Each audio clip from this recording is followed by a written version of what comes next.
मीरा एक छोटे से गांव में रहती थी।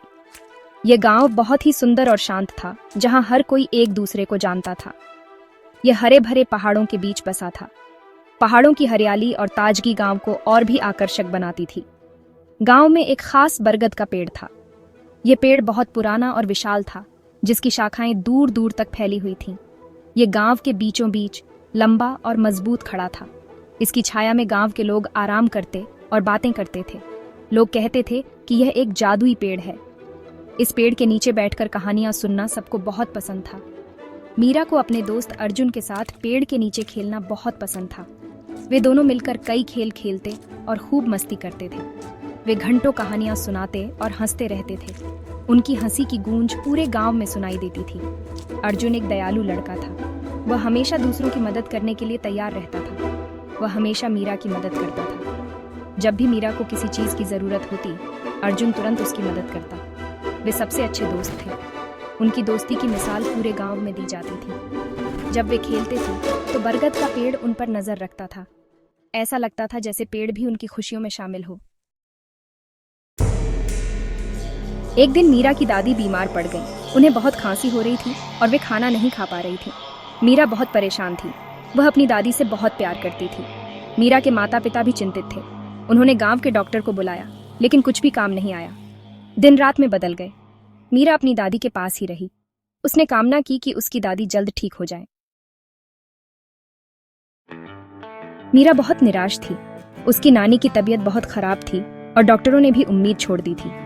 मीरा को समझ नहीं आ रहा था कि वह क्या करे। उसने अर्जुन से रोते हुए कहा, अगर नानी ठीक नहीं हुई तो? उसकी आंखों में आंसू थे और दिल में डर। अर्जुन ने अपने दोस्त को गले लगा लिया। उसने मीरा को दिलासा देने की कोशिश की और कहा, हम कुछ न कुछ जरूर करेंगे।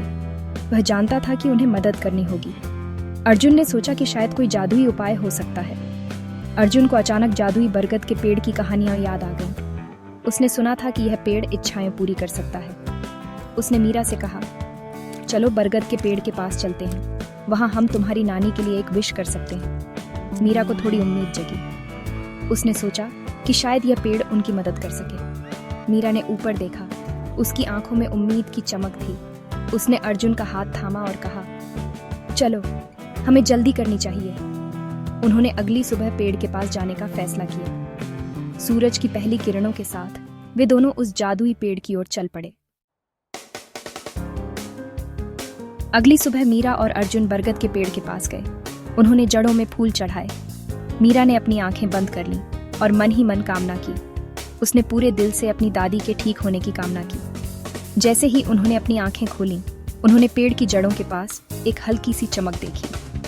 वे करीब गए और वहां एक छोटा सा लकड़ी का डिब्बा छिपा हुआ देखा। मीरा और अर्जुन ने डिब्बा खोला।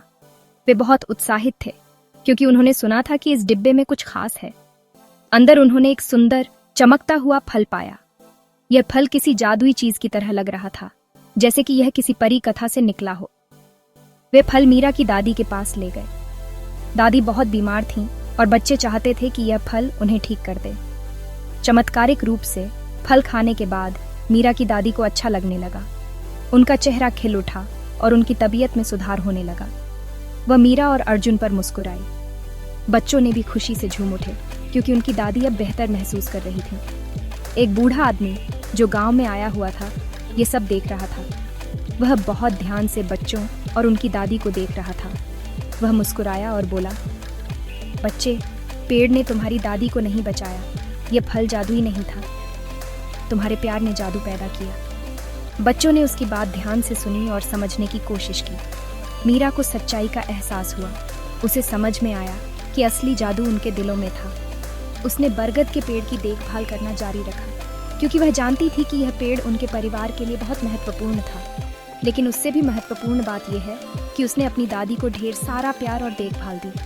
वह हर दिन अपनी दादी के साथ समय बिताती और उनकी देखभाल करती। उसने सीखा कि सबसे शक्तिशाली जादू हमारे दिलों में मौजूद प्यार से आता है। ये प्यार ही था जिसने उसकी दादी को ठीक किया और उनके परिवार को और भी मजबूत बनाया।